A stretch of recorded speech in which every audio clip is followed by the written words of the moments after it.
The Volvo Ocean Race marks the pinnacle of ocean racing. But it all began in 1973 as the Whitbread Round the World race. So much has changed over the years, but the fundamentals remain. Man and machine fighting the elements. The act of winning the greatest prize. Unaware of the legacy that pursues them, 17 boats leave the Solent at the start of the first ever race.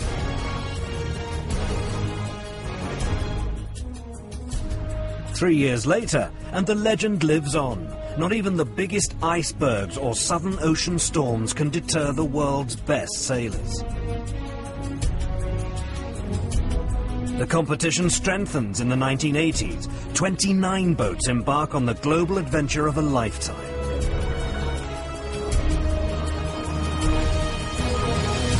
A splash of glamour washes over the race in the mid-80s. Prominent sponsors back campaigns, and pop legend Simon Le Bon enters his own yacht. Drama fuels the race in 1989. Sir Peter Blake wins every leg on his maxi Steinlager, while Tracy Edwards is successful in entering the first all-women team on Maiden. What the Whitbread does. A two-class fleet sets the scene for race 6. The Maxi's days are numbered as the Whitbread 60 begins to take charge.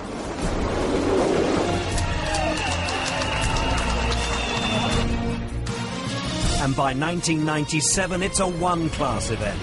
Close racing and fierce competition beckons the biggest names in sailing. Boats are separated by meters now, not miles.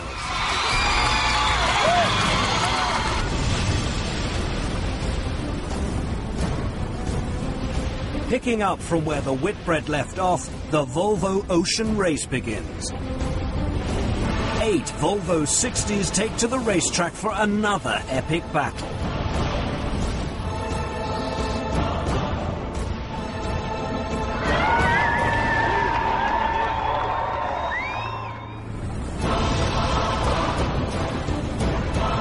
Cue the Volvo Open 70. Longer, wider, faster.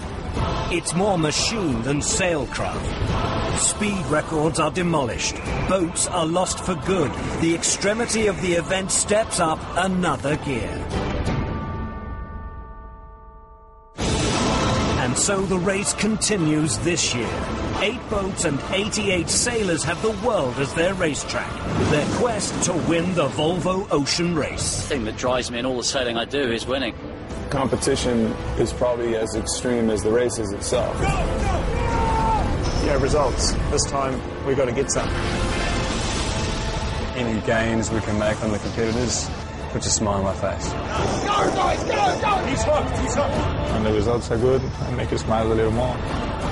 For us, we want to win, there is no second. The world is the racetrack. Starting in Alicante, the boats charge into the Atlantic Ocean.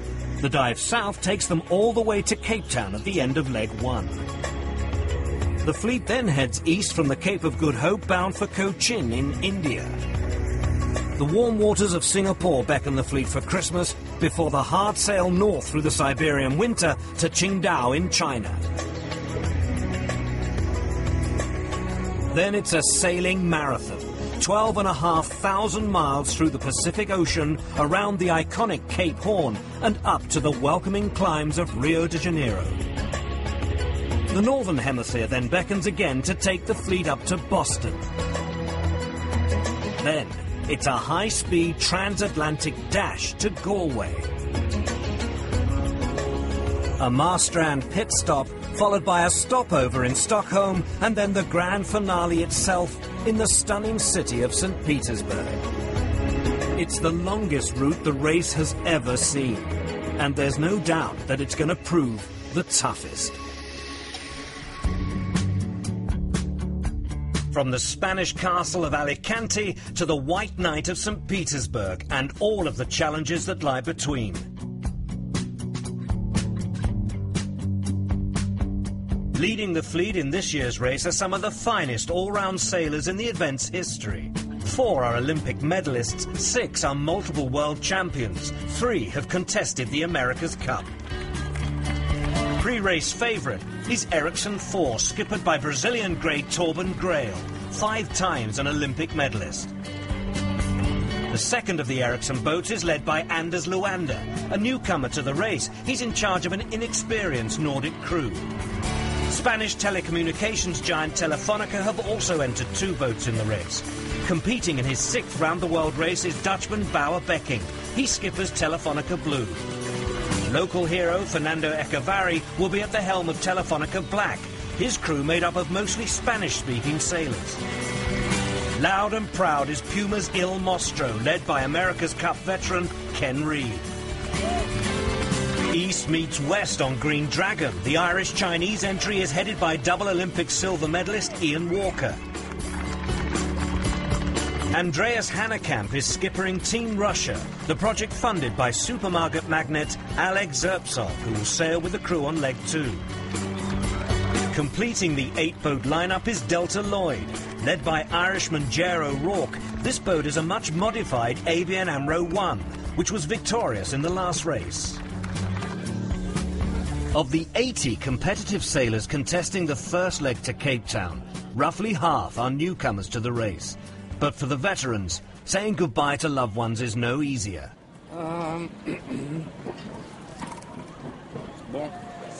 A farewell from the King of Spain for Ericsson's Crown Prince.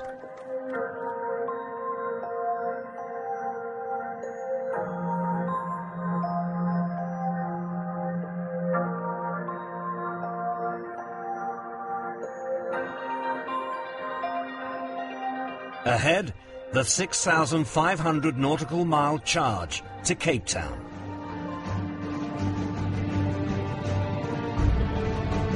How much to go? 420.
With the race just a few hours old, Puma cuts the corner on Ericsson 4 and surges into the lead. The crew of Il Mostro, the monster, and their outfits are strangers to volume control. But beneath the swagger and poise, it's hard work and commitment that form the core of the campaign. It's the Volvo still.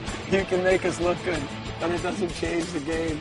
The Puma attitude is really good. It's been a lot of fun to be involved with that aspect. But the Volvo, at the end of the day, is hard work. You can look as flashy as you want, but you still have to work hard. The men on Il Mostro are well-backed and well-drilled.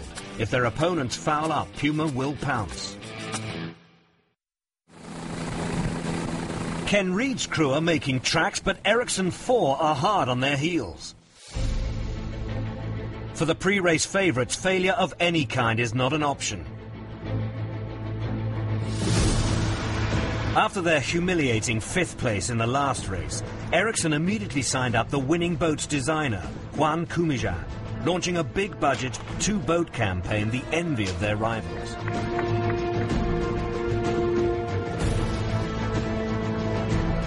Ericsson 4 was produced to be skippered by legendary Brazilian sailor Torben Grail, his growing crew list studded with previous race winners. Massive investment in talent and technology mean Ericsson cannot afford to fail. Well-equipped and ruthless, they look bulletproof. On Ericsson 3, however, Anders Luander and his men are making their way to Cape Town knowing their race could be over almost before it's begun. Their keel has been deemed illegal by race management and a penalty awaits in South Africa. On Telefonica Blue, Bauer Becking is all too aware of the challenges that lie in front of him.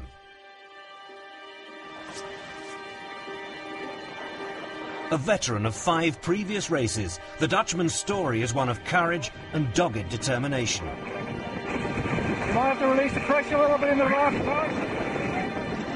When he and his crew were forced to abandon the ill-fated Movistar Mid-Atlantic, her keel compromised and a storm approaching, Becking's 0506 campaign looked like being his last.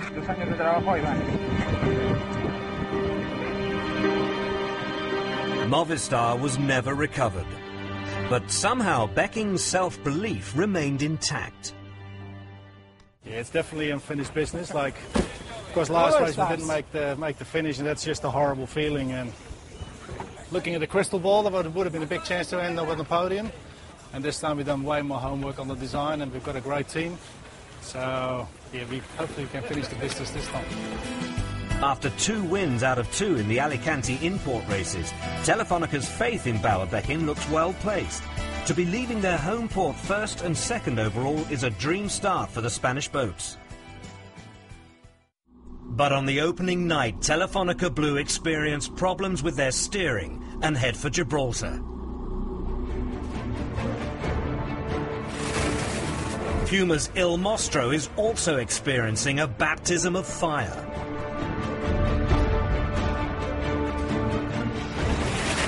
The boats are, they're man-eaters. They take people and chew them up and spit them out. If you want to come sail one of these boats, you better bring your A game and a really strong mental state of mind. It'll break the average person.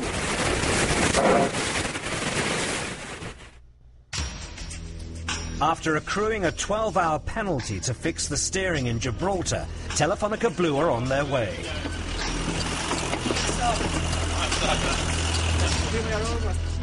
Becking's men are now playing catch-up, knowing that those ahead have failed to make significant gains.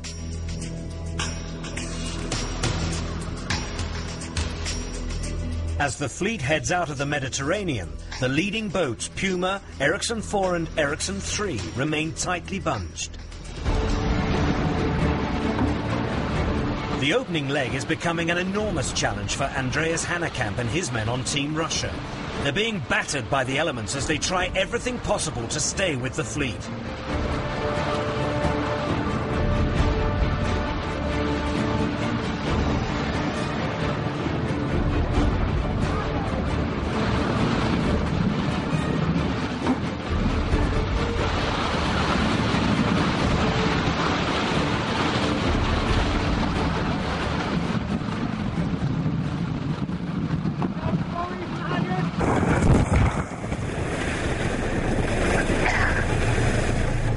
Doesn't get any better than this. Atlantic Ocean, 25 knots of breeze, inside on a good shift, surfing down the waves, boat that handles like a dream in this stuff, averaging about 21 knots.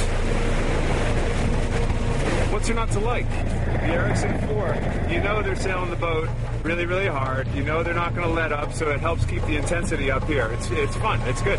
It's very good. They got about a mile and a half lead on us right now, and we just got a flat-out drag race going. It's pretty fun. They're pushing hard at the front of the fleet, but soon there are problems on Ericsson 4. Tony's got a bit of an infected knee that we have to drain a lot of pus out, so we've got some good needle action ahead of us this morning. We're which is great because it's nice calm conditions to be stabbing needles around. Here's my list of instructions. What could possibly go wrong?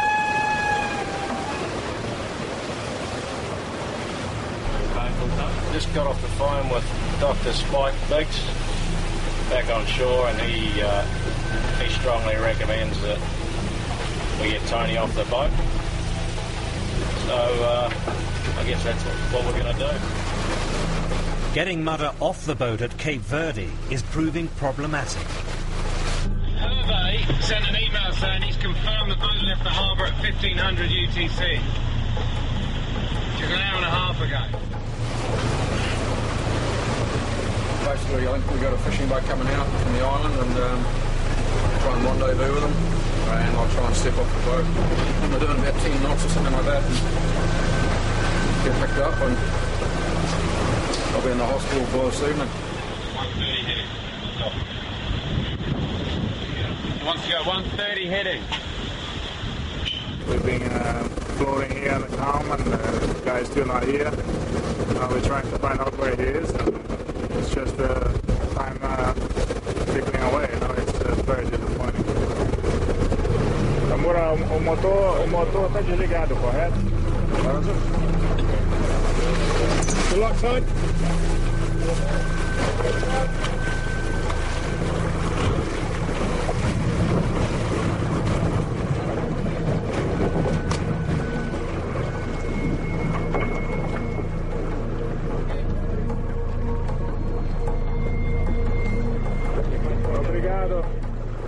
As our fleet works their way through the doldrums, the area of low pressure near the equator, a surprise leader emerges. Ian Walker on Green Dragon has gambled on a westerly route, and it's paid off. While Green Dragon makes gain, Delta Lloyd's progress is about to come to a shuddering halt.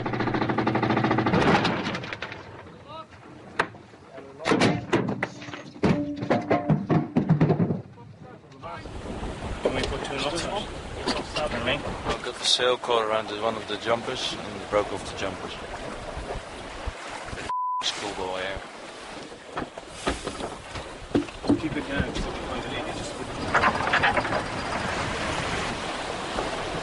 It's not unfixable. You're recording that? It's not unfixable. I like it, Kristen. Yeah, it might take you a while. I like it positive.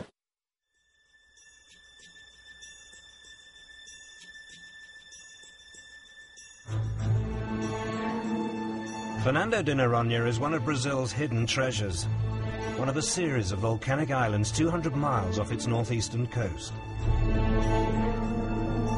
Fernando marks the first scoring opportunity of leg one. And Green Dragon, Puma and Ericsson 4 are all in the running for first prize.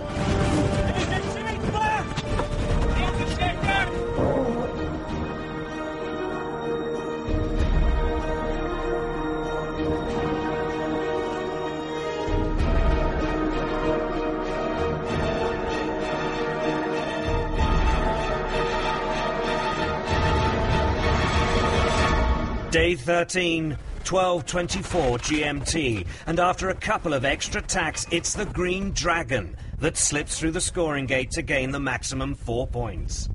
It's a fantastic achievement for our team, not just for all the guys on the boat, but all the guys ashore, and now we've got to start working on the next 3,000 miles. The priority right now is to restore power to the boat. On the last tack there, we've lost all power, we've lost control of the keel system, we've got no instruments, we've got nothing. So right now, we are just trying to get the boat back in racing order. We're going to head south as fast as we can and try and pick up more wind. Following Green Dragon through the scoring gate is Torben Grail on Ericsson 4 and Ken Reid on Puma's Il Mostro. But the champagne sailing at Fernando de Noronha will soon become a memory. How does it look, guys? Frightening. There's plenty of wind down there. It's going to be there for some time, so there's going to be some big waves. So it's going to be a time for hanging on. How far to Rio? 500 miles. And then we can just go there. Okay. First boat to Rio. Said turn right.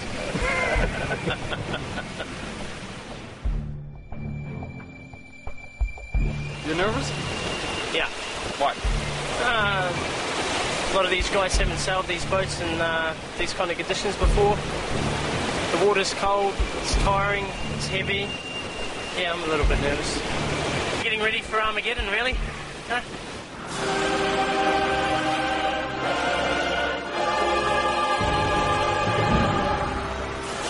Day 18 and the big winds duly arrive. For some, the next 4 days are about survival. For others, a place in the history books is in the offing. Ericsson 4 hooks onto the northwesterly winds first and holds on hardest. Just got a 24-hour record!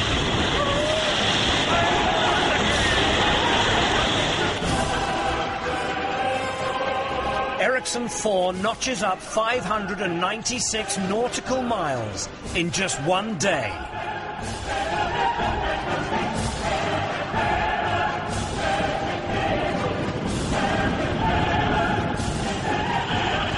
But Telefonica Black is nursing wounds and is picked on once again.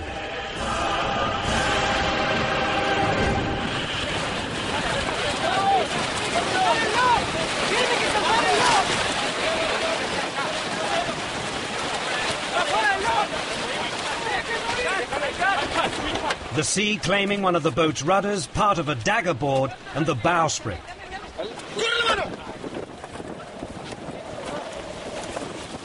Okay, I think something in the rudder broke.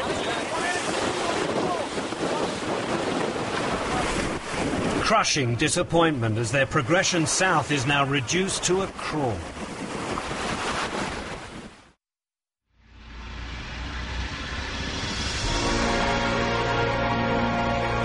Dawn, Table Bay.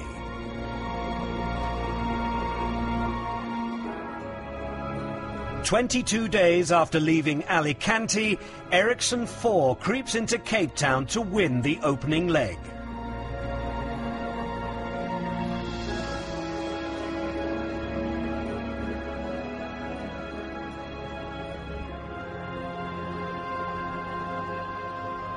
You are looking at the fastest rudder hull and the fastest crew in the world. It's a fantastic result to be second at the scoring gate and first at the finish after having to have a quick stop to leave Tony in Cape Verde and have the 24-hour record in the meantime. Couldn't be any better.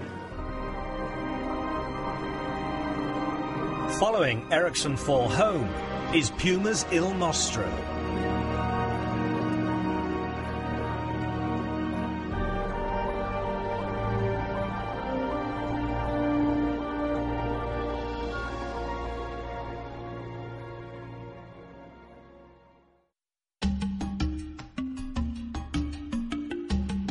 Just under 12 hours after Ken Reid and his Puma crew head for hot baths and warm beds, another Cape Town sunrise welcomes Ericsson 3 home.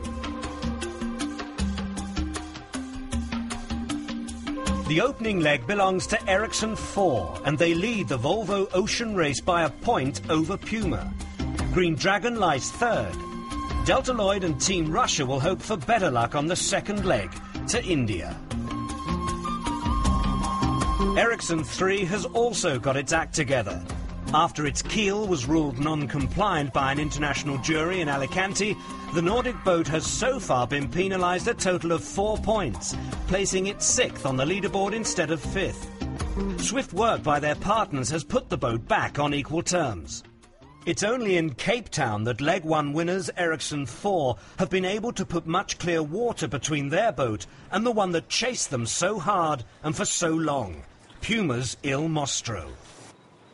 Although both emerged from the South Atlantic comparatively unscathed, theirs was an epic and enduring battle. We know what they're going through. They know what we're going through. It was a slugfest for essentially 3 weeks of the most intense sailing. Not until the heavier conditions towards the end of the leg did Ken Reid's crew finally lose touch with Ericsson 4. Having begun their ocean-going match race as they left the Mediterranean.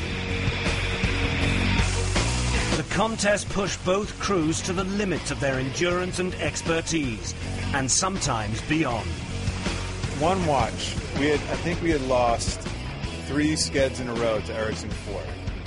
And Sidney went up and on his watch, and he grabbed the wheel, and I could see in his eyes, he had this fireman's helmet on, and the flap down, and his eyes were about this big around, and his knuckles were white, and he was gripping it, and he was not going to lose another sked to those guys. And he said, look, Sidney is on rails.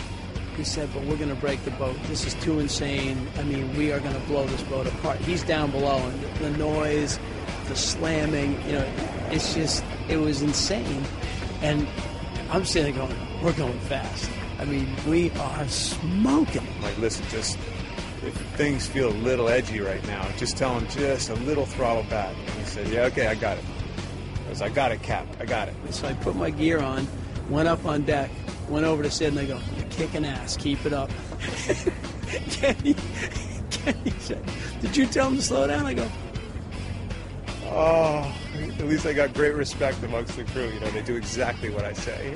He was like, you're such a friggin' idiot. And I said, you were the first one. You hired me, you jackass. What does that say about you?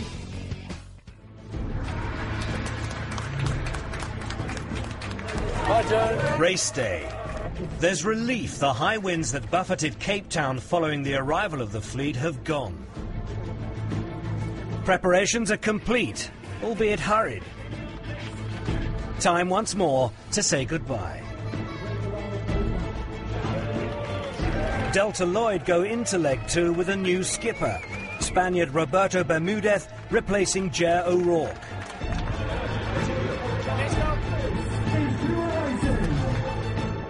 Team Russia's owner, Alex Zertsov, is about to fulfill a lifelong ambition. The billionaire who made his fortune through running a chain of hypermarkets in his homeland missed the first leg due to the death of his mother. A sailor for just 3 years, he now boards the boat in Cape Town for a step into the unknown. My vocabulary is not good enough to describe what I'm feeling right now. It's everything. You're feeling like huge and big challenges in front of you. It's great. The second leg is a 4,500-mile passage to India. On leaving Cape Town, our boats will surge north to the finish line at Cochin, a first for the Volvo Ocean Race. It's pedal to the metal to get out of Cape Town, and Ken Reid on Puma's Il Mostro is first to break from the fleet. They're pursued across the bay by Becking and Grail.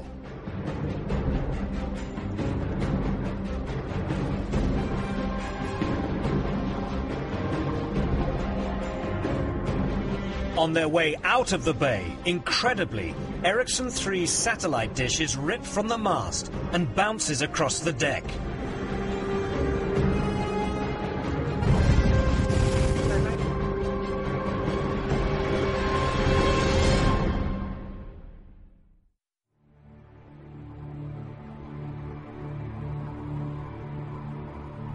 As the boats head into the Southern Ocean, the crews are all too aware of one potential danger that lies ahead: piracy. Well organized with speedboats and weapons, the East African coastline is a notorious haunt for pirates, with 63 ships being attacked in Somalian waters in the last 3 months. So piracy is essentially a crime of opportunity. The Somalis are very good indeed at hijack for ransom. So if a Somali gets on your boat, they are not interested in removing all the crew's possessions because they've got 3 months to do that. What they will do is hold a gun to the captain or watch captain's head and say, drive to Somalia, and then the negotiations start. The stark warning creates tremors. So much water. If you're asking if we're taking guns, we're not taking guns. Guns are a dumb idea, because that's violence. Violence breeds violence. You know, you shoot and you miss. You know, some of the guys are, hey, I can get a flare gun, I'm going to shoot the guy. Well, if you miss with the flare gun, guess what? He ain't going to miss. Bauer Becking and his men on Telefonica Blue struggled on the first leg. Leg 2 is also becoming a challenge.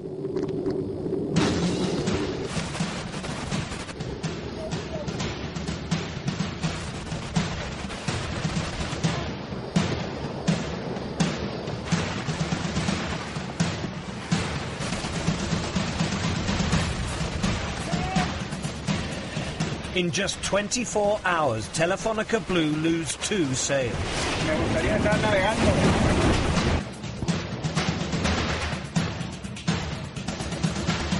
Overall leader Ericsson 4, skippered by Torben Grail, raced side by side with Puma's Il Mostro across the Southern Ocean. Before Ken Reid opts to try his luck on a more northerly route to India.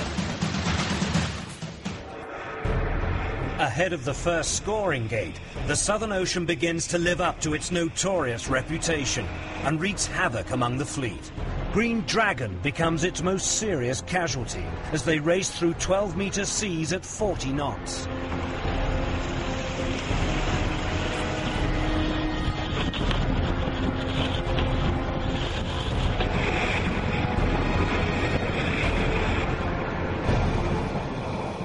As Green Dragon toils in the hazardous conditions, Team Russia continue their march to India.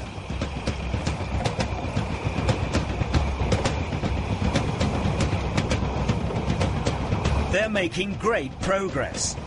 Until...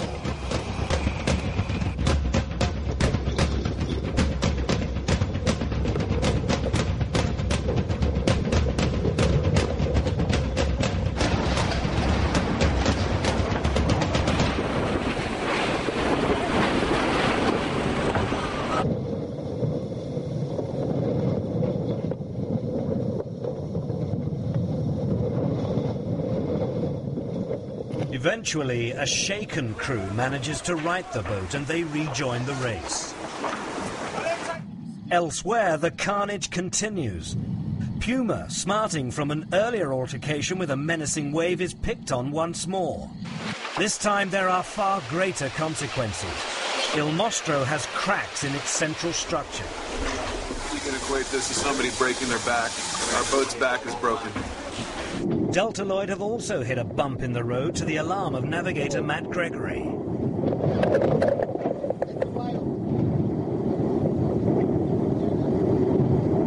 have been bad. I mean, bad to the point where the keel falls off, the boat flips over, the guy's on deck.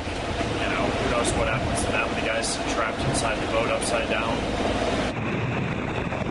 Up ahead, Torben Grail's crew have no such worries and storm over the line of 58 degrees east ahead of their sister ship to claim the maximum 4 points.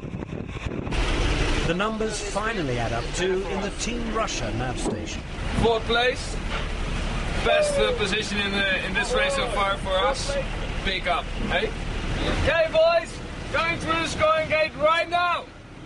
4th place, Kosatka. Woohoo! He likes it, and we're fast.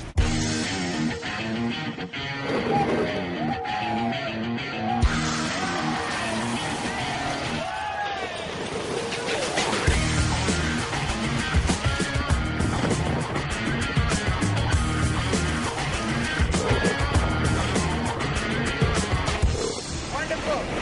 The winds are gonna get warmer.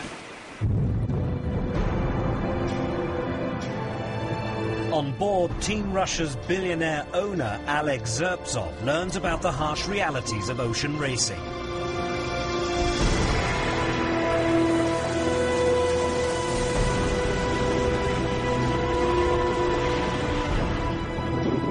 What the hell are you doing here? I don't know, Arduan. I replaced my office, the company 12,000 people, to that tiny little boat with impossible to walk, impossible to sleep.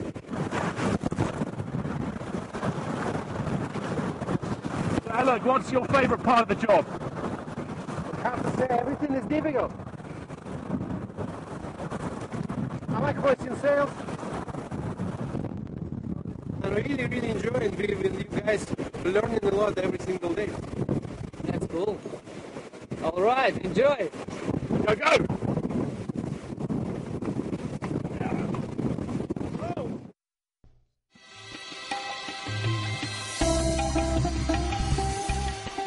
Up ahead, workers in Cochin have laboured day and night to get the race village ready to welcome the fleet in style.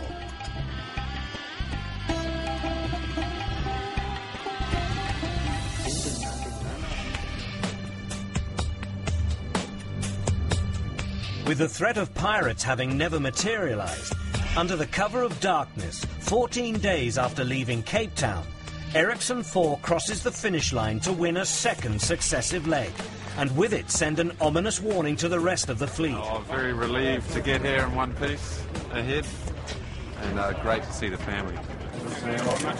And then we have...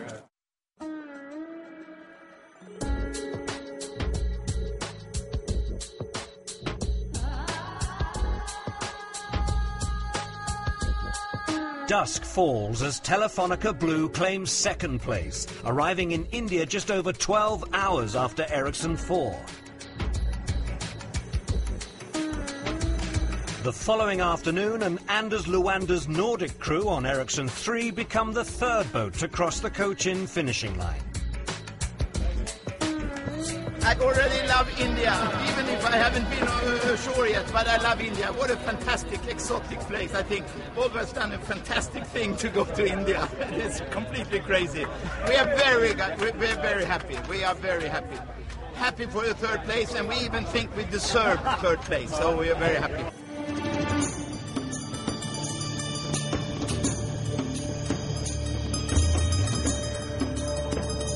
After 4,500 miles, a matter of minutes separate the next four boats. Incredibly, Telefonica Black, having spent most of the leg towards the back of the fleet, is next home. Concealing their location from the rest of the pack for 12 hours as part of the new stealth play concept, Fernando Echevarri and his navigator Roger Nilsson surprised those around them by moving up from 7th to finish 4th.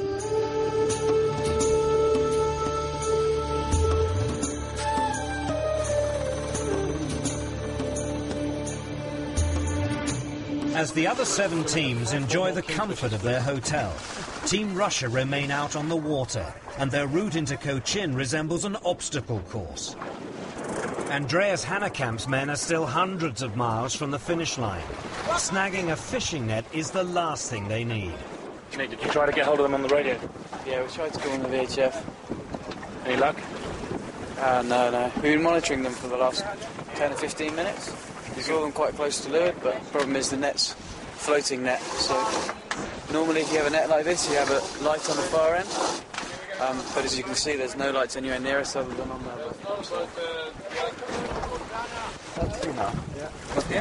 Yeah, fishing boat trying to help us get up, get unwrapped, made it worse and wrapped us up even worse. So we've had sails down for an hour and a half. I feel really sorry about cutting the net, but it was the only option.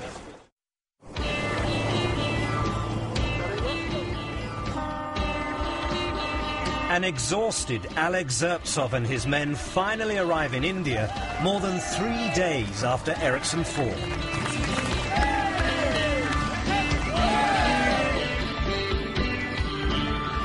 At the start of leg 3, Torben Grael's Ericsson 4 leads the Volvo Ocean race by 7 points from Bauer Becking on Telefonica Blue. Ken Reid on Puma's Il Mostro is third.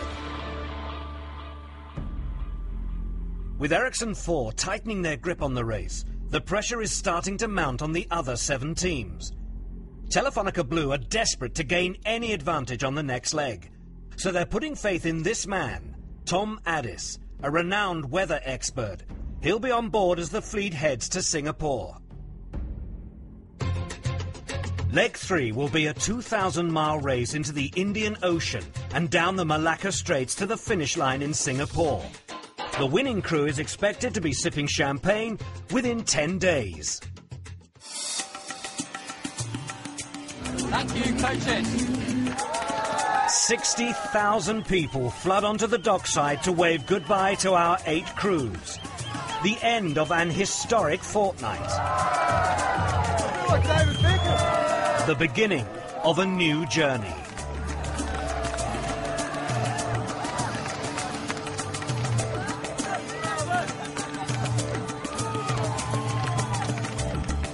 Very variable forecast, but we have a lot of confidence in what we're going to see. So this is the conditions I grew up sailing in: light, shifty, variable.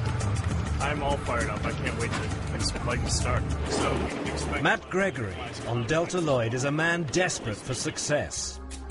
By choosing the wrong path through the doldrums on the first leg, Delta Lloyd finished 7th. On leg 2, they came home 6th. The navigator knows unless he gets them to Singapore quickly, his crew will begin to lose faith in him. We come down the coast. There are 2 marks that they're placing, virtual marks that we have to go around. With final preparations complete, the boats are towed to the start line.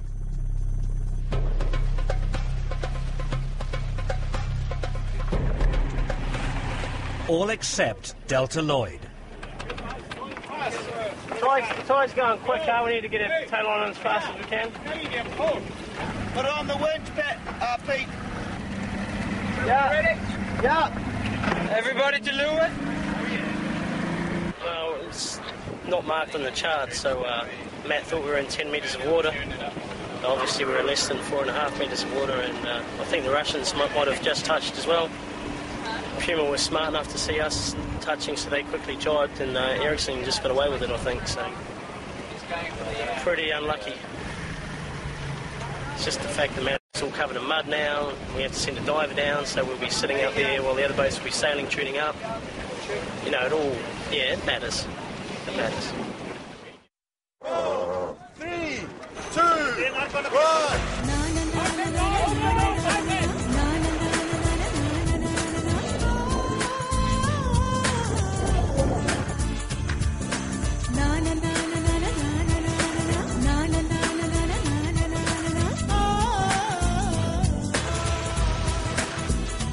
Tightly grouped in just 10 knots of wind, Puma leads the fleet into the Indian Ocean.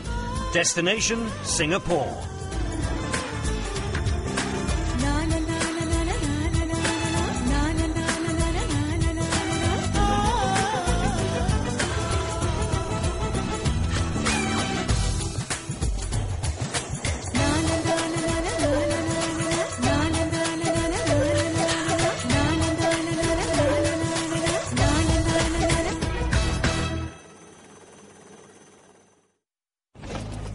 On Telefonica Blue, it's Tom Addis's big moment.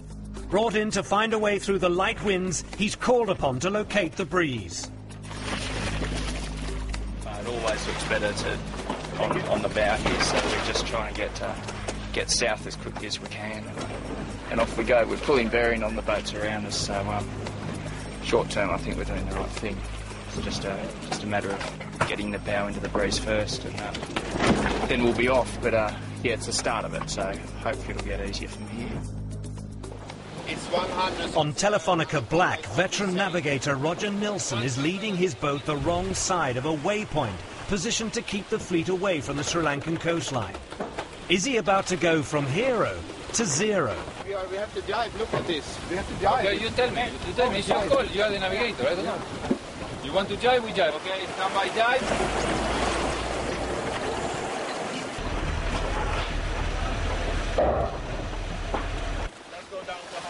Because there is a current suddenly. All these boats go. I don't care what we have to do. I don't care. Vamos a virar. A virar. Venga. Venga, ya.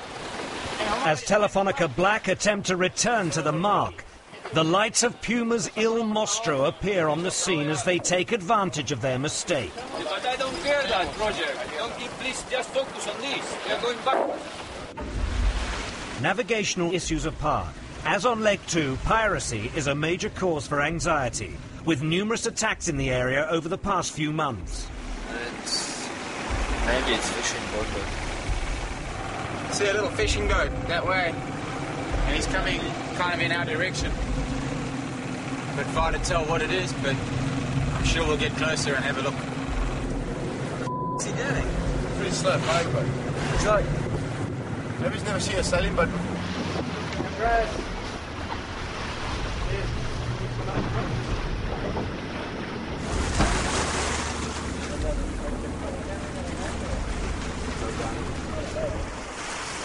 Hi. Oh, nice.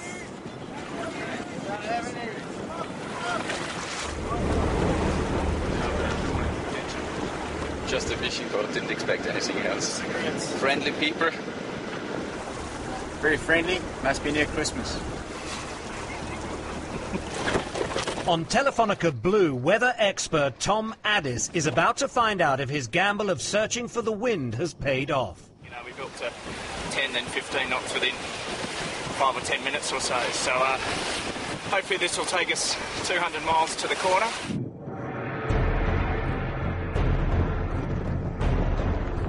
The stronger winds are very welcome.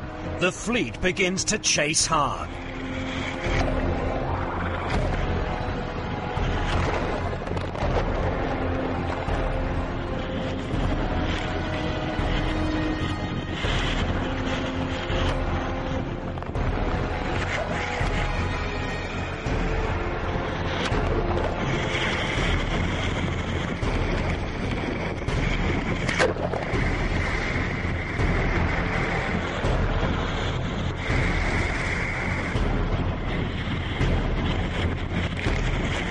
I didn't think it'd be windy. I only brought one t-shirt and I don't have any boots. And I didn't bring a towel. So I was told there'd be no more than 10 knots. Delta Lloyd's ambitions, meanwhile, are about to suffer a major blow. Down the line. Shoot it down the line. What's going on? Something broke down the line. Definitely down the line. What do you need under it? Ankles, balls. You see it? What's happening? No, I can't see anything. Lift this board up. It's going to kill this. Around. Something wrong. Smash that. Complete ramp shell failure here. Right there. Huge failure here. Look. Okay, chip down. Chip down. You want to get the pump ready to go just in case?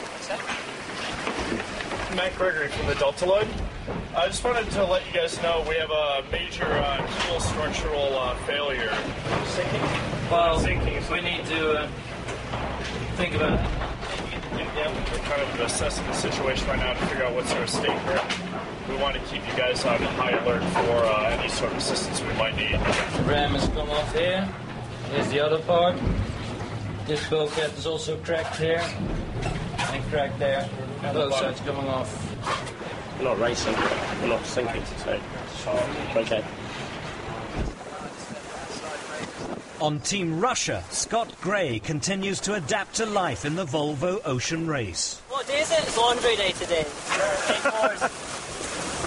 Me and Nick were getting a bit sweaty and smelling. We've actually just had a big hydraulic leak in the front of the boat. It's horrible stuff. It just gets everywhere. It doesn't really want to come off. You need a special degreaser normally to clean it up. It's not too flash for your skin either. So I think we need to go do some personal hygiene. Up ahead, the battle between the leading boats for the maximum 4 points at Pulau is about to be settled. A steady northeasterly breeze over the last 24 hours has left only one outcome. So Torben, leg 3, scoring waypoint first. What you got to say about that? Well, nothing to say, it's just to celebrate. It was a very difficult leg up to here, and we expect even more difficult from here to the finish. Grail's crew extend their overall points tally to 30.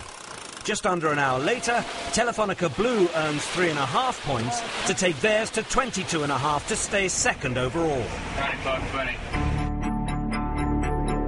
But after staying too long in the middle of the Straits, Ericsson 4 stalls heading back towards the Malaysian coast. The chasing 3 boats, meanwhile, have been fighting for every inch further inshore, and after 8 hours of sea breeze, their efforts are duly rewarded.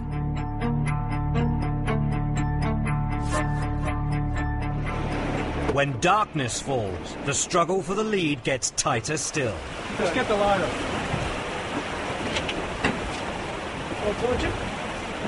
Starboard! Starboard!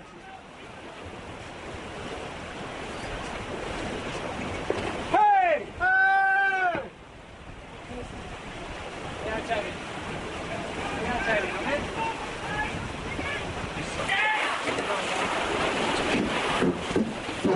Hey guys, hey! Hey! Hey! They are less than 1 boat length away. You're on the ley line there, Paul. Anytime we can dive. Ready, Pepper? Here we go.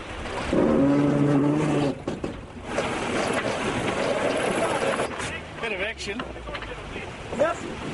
That was very close, eh, Bowie? It was very close. You had to avoid a collision, so we shouted protest. Ambulancia a estribor, llega Ericsson a babor. Ha debido, pues eso, pillar sin gente encubierta o lo que sea, no te has luchado. Y casi nos chocamos. Menos mal que al final ha metido un cañazo y bueno, nosotros hemos arribado y no nos hemos chocado, pero... Dawn, and the leaders continue to race side by side.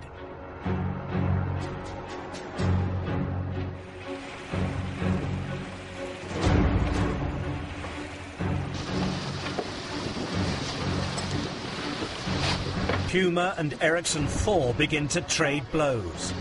There you go. Hold on, trim it.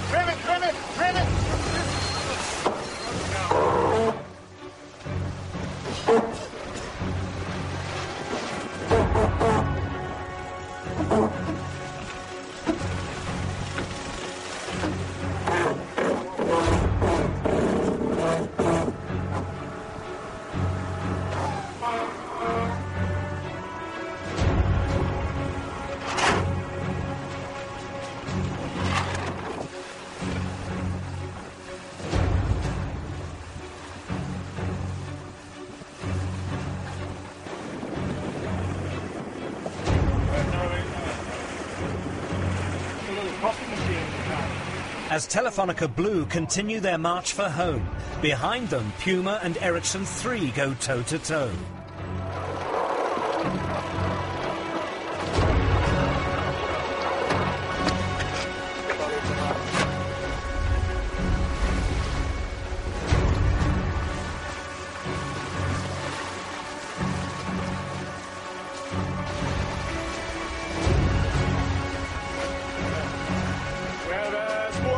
In the bow, yeah?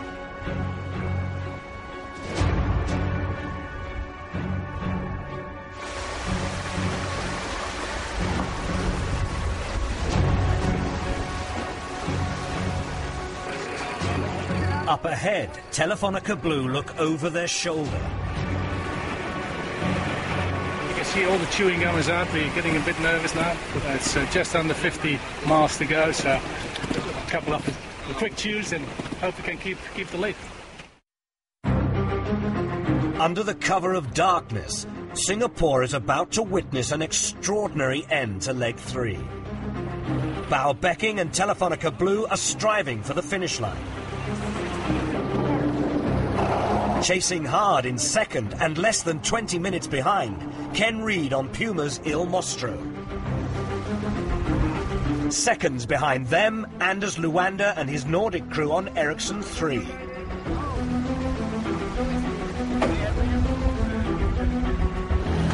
And almost within touching distance on their stern, Torben Grail and Ericsson 4.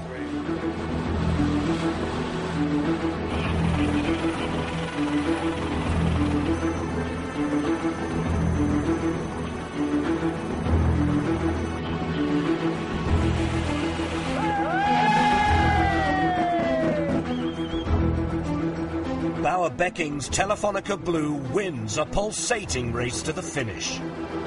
9 days after leaving Cochin, they give everyone watching a reminder they're still very much in this race.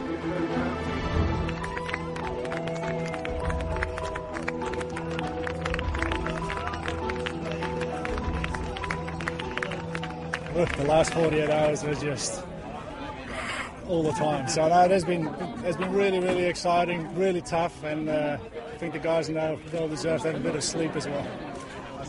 While Becking and his crew celebrate, meters separate Puma, Ericsson 3 and Ericsson 4 in the battle for second place. They're right on top of us. We're talking boat lengths, like 3 boats within 6 boat lengths. So we're working every last little path, moving our way, everything that we can do.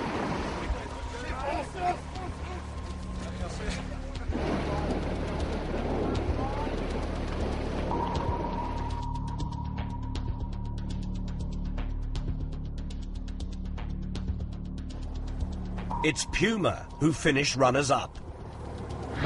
Jordan, nice one, Nico. Nice, Bobby. Nico. The perfect finish is you have no idea where the finish line in that race. That's the perfect finish.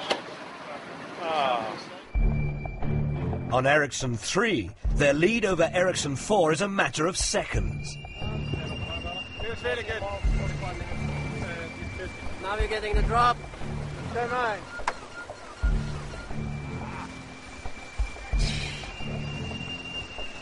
Come on. He was even 10 knots. 20 knots 4 minutes ago. Now we got 6. It's only like 11 knots.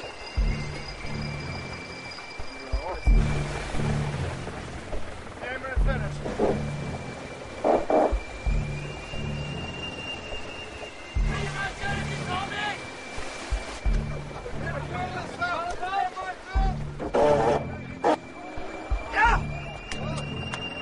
Ericsson 3 clinch third, and with it a notable victory over their sister ship.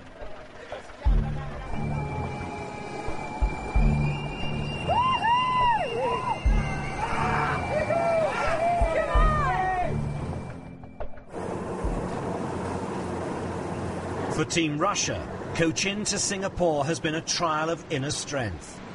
Easing their way through the busy shipping lane, the crew is despondent about more than the 7th place finish.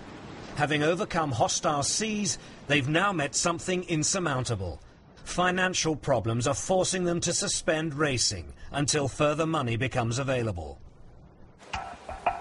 Elsewhere, Torben Grael is about to find out if things are going to go from bad to worse for race leaders Ericsson 4.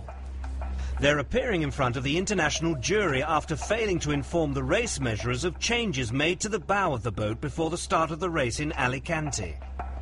Should Ericsson 4 be found guilty, they could be handed a hefty points penalty which could see them lose their lead. Right, good afternoon. We are meeting here to address a protest by the race management group against E4. We have from day one of this project always been crystal clear with the measures about the measurement of our boats and ideas. The reason this change was not communicated to them is still unclear to us, and furthermore, we never denied that we did the change, and we never tried to hide anything. Nevertheless, there's no rule that tells us we shall inform them when we do it. Do you accept Torben's point that if they were to make a change of a bow, for example, and it was exactly the same as the original bow, take away the measurement screw for a moment, that would not require you to be informed, is what he's suggesting? They're not directly required to inform us if they make a change, but what they are required is to ensure that the hull on completion is presented for measurement. I'm almost 50 years old, and I have dedicated my entire life to sailing. I can hold the pressure. Sorry.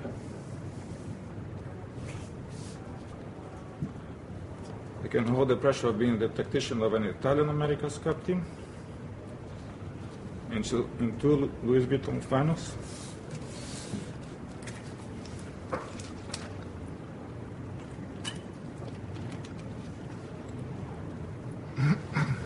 And I can hold the pressure of sailing 6 Olympic Games. And I can hold the pressure of sailing 600 miles in 24 hours.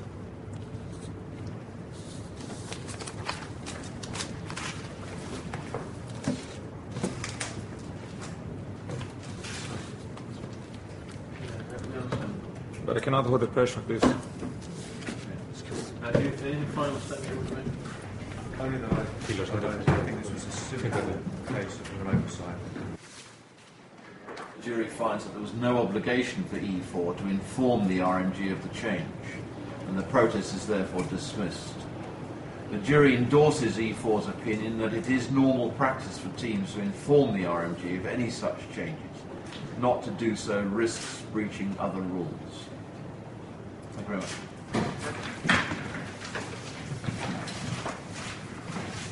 huge relief as Ericsson 4 remain race leaders. Ericsson 4's stablemates aren't quite so lucky. Having strayed into an exclusion zone between Cochin and Singapore on the last leg, Ericsson 3 are deducted a point by the international jury. Following Ericsson 3's penalty, the leaderboard ahead of the Singapore import race looks like this. Torben Grael's Ericsson 4 lead by 4.5 points over Bauer Becking's Telefonica Blue. Ken Reid and Puma's Il Mostro are third.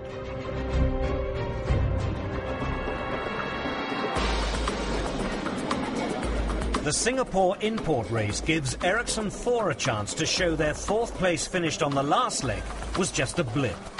In 16 to 18 knots of wind, Torben Grael's men race around the harbour and claim overall victory from the two import races.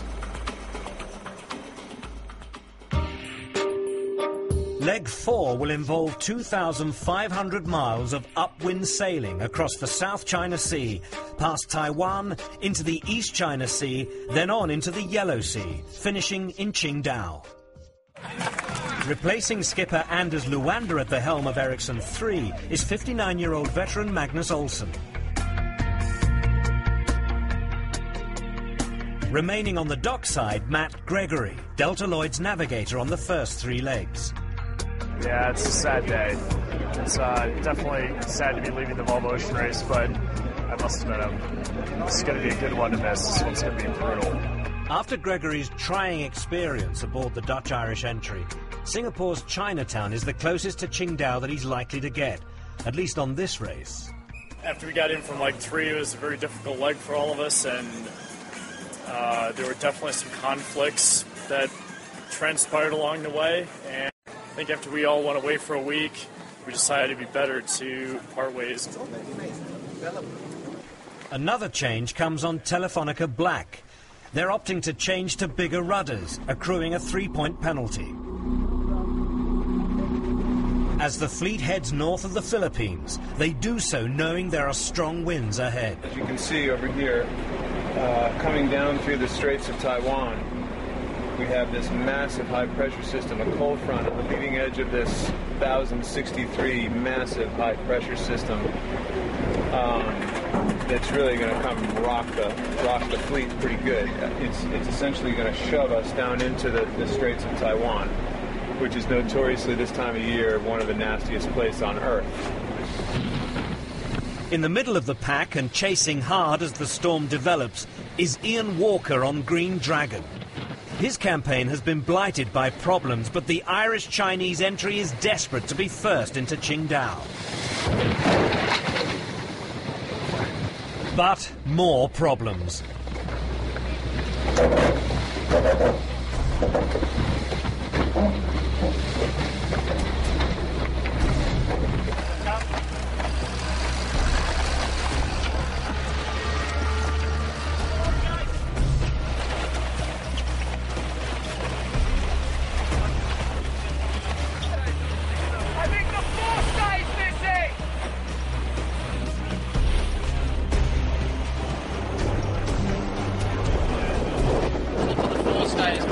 Broken the cone with carbon fibre, so we're very lucky not to break the mast. We're going to put up some new stays and we're going to have to soldier on slowly to Qingdao.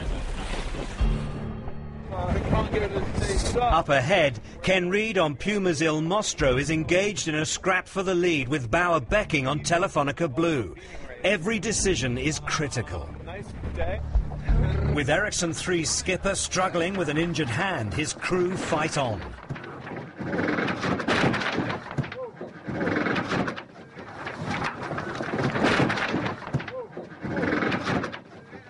Yeah, we can clear it. We just taped it up. It's under the gate now. Am I going to need a haircut? Yeah. This is the No Mercy Medical Clinic, mate. Eh? Could have smashed your nose off, but there would have been a good opportunity to sort that honker out. He's out. He lost the fight. The boom won.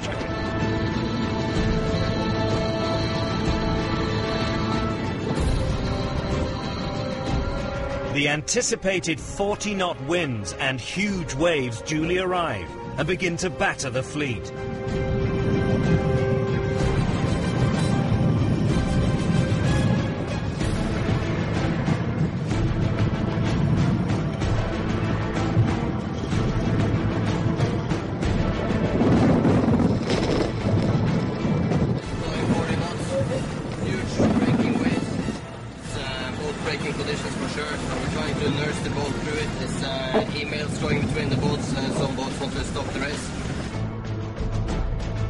The brutal conditions force our fleet to follow a sheltered route north along the coast of the Philippines.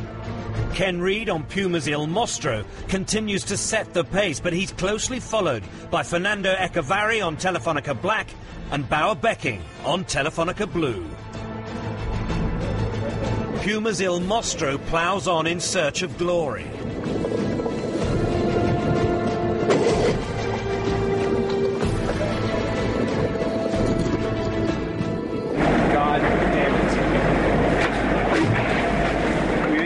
This.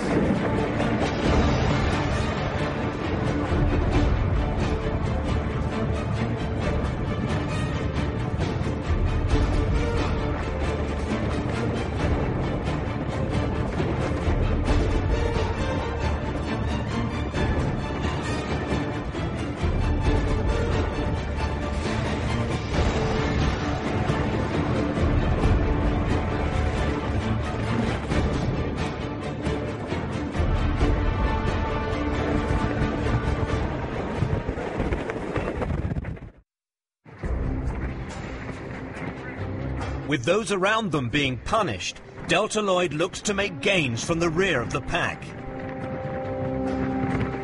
But the screaming winds are proving to be too strong.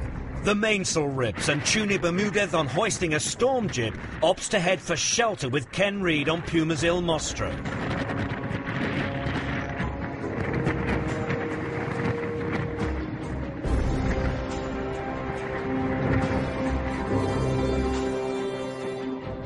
Puma's search for refuge sees them leave the leaders and return south. For Delta Lloyd, last on the leaderboard, their damage is another crushing disappointment. Green Dragon are battered by the elements. A broken bulkhead forces them to head for the safety of the Philippines.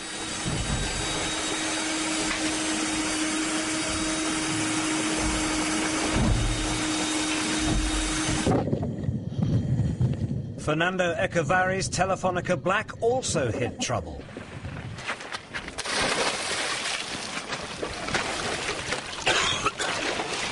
Stops the same place here as it does in the boat. Yeah. The crack in the hull deck joint means their quest to even reach Qingdao hangs in the balance. As night falls, the situation becomes serious. Temas de seguridad deberíamos de tener ya todo colocado en un sitio, ya está. Comida, agua, la caja médica, está todo en la balsa. Ahora lo preparamos. Y todo en un sitio preparado. Si hay que abandonar el barco, abrimos las dos. Si hay que abandonar el barco, abriremos las dos lanchas. Las dos balsas. 1, 2, 3. Okay, and another ceremony. This is a traditionally Chinese way. Ian Walker's problems have forced his crew to stop for extensive repairs. But as they celebrate Chinese New Year, Green Dragon is ready to rejoin the fray. We're going to resume racing, and now we're going to get to Qingdao as fast as we can. There's only 4 boats ahead of us still racing. Delta Lloyd in the background are going to be leaving soon, so yeah, we're back into it. Nothing changes. Qingdao, here we come. Chinese New Year tomorrow. Xing Yi Hao. Ericsson 3 in second are chasing the leaders Telefonica Blue. Ju tröttare folk är, ju mera vill de bara att båten ska komma dit i ett skick liksom. Och det vill ju alla, men ibland måste man också driva på lite och försöka segla fort. Det blir ju svårt att ta E4, de har ju kommit igång nu, men Jag är ändå glad att vi är där vi är liksom. Knock on wood, ingenting får gå sönder, men det är, så kan man inte säga. Då kommer man ju aldrig fram. Man måste ju pusha lite. Already, Leg 4 has wrecked the ambitions of 3 out of 7 boats and seriously dented a 4th. For Ericsson 3, the end comes in a few terrifying hours at the end of day 9, in a violent sea some 60 miles northeast of Taiwan. I can't see much more squall on the radar, so I have to assume this is going to stay for a while. Boat starts rocking and I sit down here. It's like a really scary television show. Everyone is trying to hang on deck, you know, just worried that everyone will not stay on board. You can see the picture disappear in the big waves and you're just crossing your fingers for the guys to stay on deck, you know, and everyone is there when the picture comes back. This is scariest so far in this race. As well as a large crack, the crew have discovered an open hole in the hull. Bunk beds are sawn up to help shore up the weakened bow section.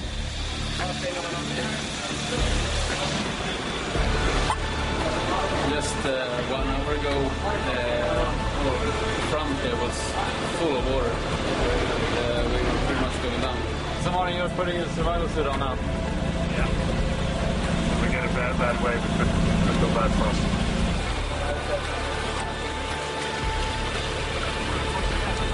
We were sinking. Going down, it's still out. Ericsson 3 is still taking on water. The crew suspends racing and towards the end of a traumatic and tiring day receives a pilot boat escort.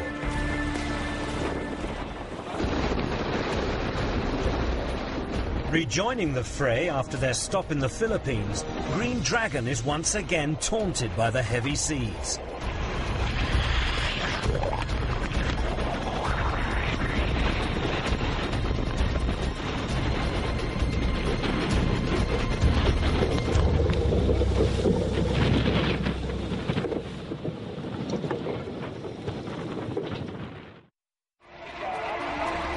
Magnus Olsen's crew reaches safety in Keelung, an industrial port on the northern tip of Taiwan. Their shore crew already on hand to pick up the pieces. Within a few hours, Keelung will be offering sanctuary to a second boat. Where's this crew?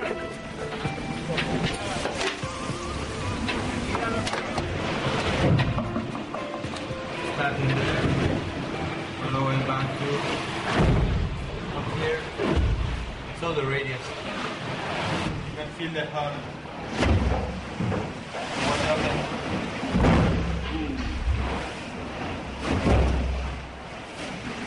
What happened if it goes any further?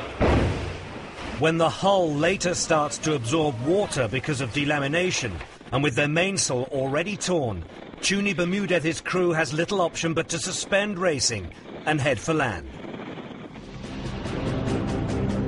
Telefonica Blue leads the race up the Chinese coast, their advantage now down to 15 miles. As well as congested shipping lanes, there are other traps lying in wait as they approach the delta of the Yangtze River. And Ericsson 4, chased by Puma, is in the thick of them.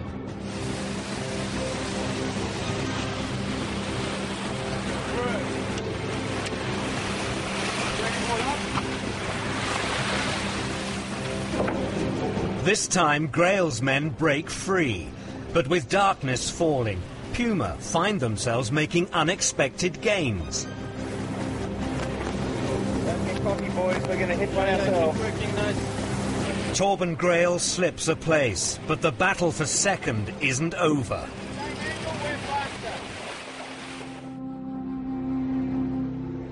Finally, Becking's men cross the line to notch their second successive leg win, claiming 8 points to narrow the gap between them and overall race leaders Ericsson 4.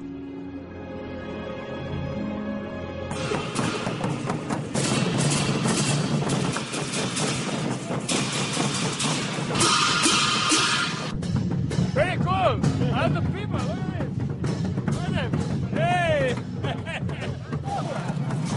Oh. China! An hour and a quarter behind Becking, Ken Reed's crew arrives to take second place, rejoining the race in 7th after breaking their boom and dropping anchor off the Philippines for 10 hours. Theirs has been an astonishing comeback. I believe we're there. Are we finished now? Yeah. I think. Good on, Kenny. Nice work. Go on, Lex, over there. Our navigator has found China. Well done, Ian. He found it. Oh, no, it's the Isle of Wight. Oh, doesn't take a bit like that. With Ericsson 4 claiming 3rd, Ian Walker's Green Dragon then approaches the land where it was built. At the helm for the final hour of its journey, Guo Xuan, the boat's media crewman from Qingdao. After breaking a forestay, damaging the forward ring frame and stopping for repairs off the Philippines, Green Dragon returns to a hero's welcome 2 days after the rest of the fleet. We just said, whatever happens, we have got to get to Qingdao. We have got to get to Qingdao. We've got to Qingdao.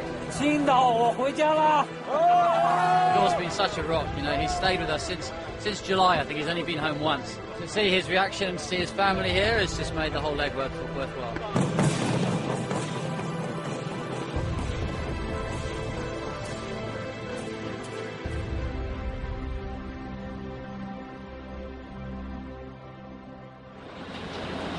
The enormity of the situation is beginning to dawn on Ericsson 3's new skipper Magnus Olsen, as preparations continue to transport his boat 100 miles along the Taiwanese coast to a boatyard. To restart in time, it needs a miracle.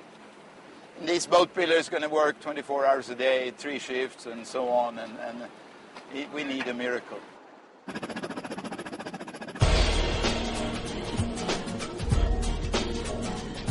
Not for the first time, Ericsson 3's journey along the coast of Taiwan is precarious. Really don't like the way that it bobs around like that behind us. It's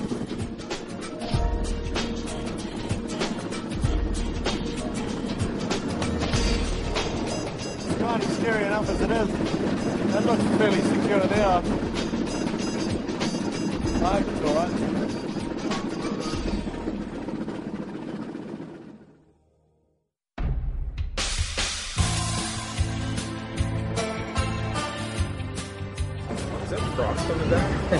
There's something in my contract about not having to sail if there's ice on the deck. Import race day. The rigours of leg 4 mean just 4 boats are ready to race against each other.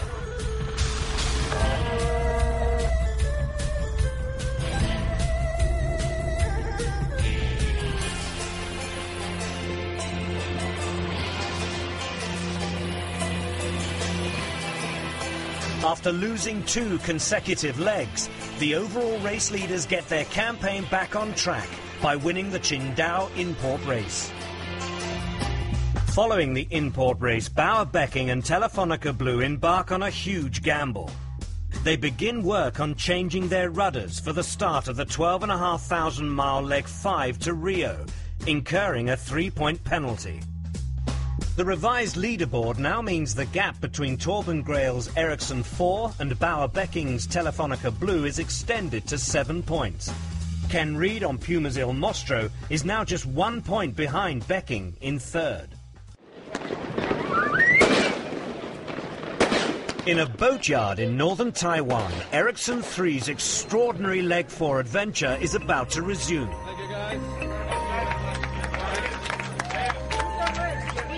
15 days after sustaining a crack and delamination in a large section of the bow, Magnus Olsen's crew returns to the point where they suspended racing. The task in front of them, to complete the 650 miles to Qingdao, reload the boat in preparation for 5 weeks at sea, and make it back out for the leg 5 start gun. They have just over 2.5 days. Leg 5. After crossing the Yellow Sea, the fleet heads for the northeast trade winds, crosses the doldrums, and then sets up for the charge to the first scoring gate at 36 degrees south. The route then dives into the eastbound depressions blowing round the Southern Ocean, through the second scoring gate at Cape Horn and up the 2,000-mile final stretch to Rio de Janeiro. With the fleet expected to be at sea for more than 40 days, Telefonica Blue's Gabri Olivo has a novel idea of making the freeze-dried food more enticing. It's quite nice. I brought it directly from Italy. It's 18 kilos of Parmesan cheese. Oh, no. It's all. This is really nice because it's between 2 and 3 years old. And yeah, you should have seen that, the girl at the custom when it came in. When I got it from the scanner, and I was like, what? And then when I open it up and I go like this, and she was like, what is this? Oh, more Parmesan. And like, how is that possible? So it was quite incredible. And also we got grated, so it's really nice because with this and a little bit of olive oil, salt and pepper, and everything is going to taste nice. So. Just an hour before the start, Ericsson 3 is 40 miles from China. Ahead of the fleet, a 12,300-mile test of skill, courage and endurance. The Southern Ocean and Cape Horn lying in wait. For Telefonica Blue, the challenge starts closer to home.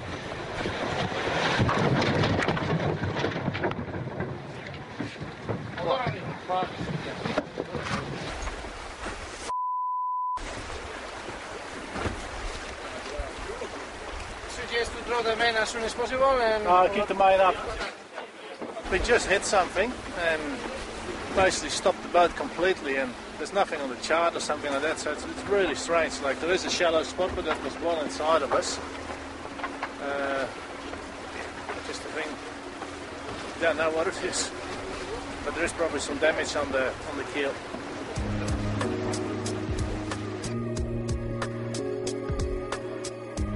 As the breeze dies for the 3 boats beginning leg 5, another approaches to end leg 4.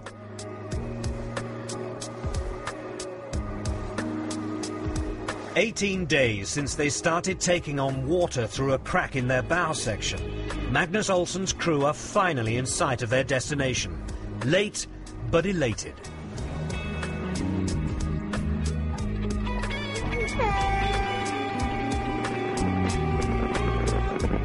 It's just after 6 o'clock in the evening local time, 5 hours since the leg 5 start gun, that Ericsson 3 reaches